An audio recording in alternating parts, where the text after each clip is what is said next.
Continuing our tour of the SharkDunder software, we're now looking at the ignition map page. Again, we have a collection of different maps for ignition timing. And right now we're idling. We're operating on the idle map. And if you have a look, this is the stock map. And it's a little peculiar. We'll discuss this in a bit when we get into a little more tuning. But it's about 5 to 6 degrees at above normal idle speed, from 900 up to 1200 RPMs. About 10 degrees at 650 where an S4 normally operates. And then at lower idle speeds it climbs up pretty steep hill up to 19 degrees at 560. And the thought here, I think, by the factory is that if we start to stall, that we're going to shove in a bunch more timing and give the engine a little bit of a goose to help out the ISV. Some folks believe that we're better off here actually with more like a flat 10 degrees across here and then have a nice little ski ramp at the low RPMs, but perhaps a little more gradual than the one the factory created.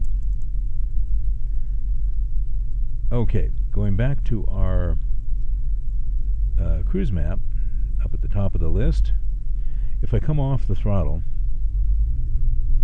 come off idle, advance a little throttle, you can see our cursor starting to move across the map with increased RPMs.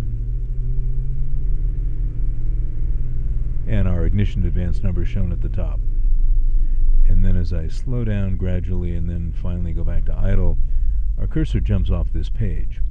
And it left at right around 13 degrees of advance. And one thing you'll want to consider as you get into tuning here is the 13 degrees that we left at wound up being around 5, 6, 7, 8 degrees on the idle map. So that's something that's kind of a discontinuity and in some cases contributes to surging. If you're sitting there right on the edge of the idle switch and you're bouncing back and forth, the engine won't be terribly happy. So you'll notice as we come onto this map, we landed right down there pretty low at 5 to 7 degrees.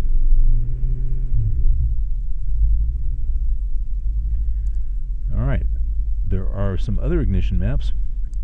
We got wide open throttle, which we mentioned. We have disabled these guys because if you look at our standard base map, golly gee, it goes up to 100%, and that's where we're going to be tuning our wide open throttle. We've got the idle maps we looked at. There's our wide open throttle.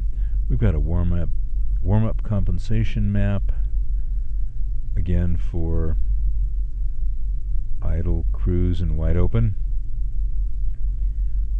We've got a maximum knock retards for 3 different octanes. And this is how much maximum to take out of the timing in response to detected knocks. And the default is 9 degrees. Suggest just leaving it there unless you have some good ideas and reasons for changing it. Going back to cruise map, you'll notice 3 different maps here. 98 octane cat map is the one that we would normally use for US spec car. That's the coating plug selection. We have another one for 98 octane no cat, and those, by the way, are research numbers, not your American anti-knock index pump octanes. Knock off 4 or 5 pump points for that, so this would be 90, 93 octane. And you might point out that you only ever get 91 or 92, but there you go. And we also have a third map, which is the 91 octane map. That would be about 86 or 87 anti-knock numbers. That was for the Australia market back in the late 80s when that was all the fuel they could get.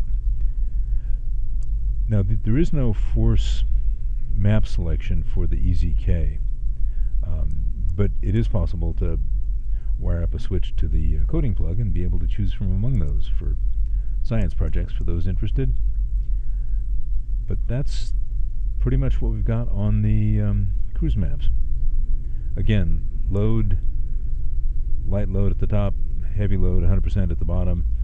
This is derived from the MAF number on the LH and comes from the LH, but it's a different scaling. And RPM scale across the top. And again, different scaling than our LH.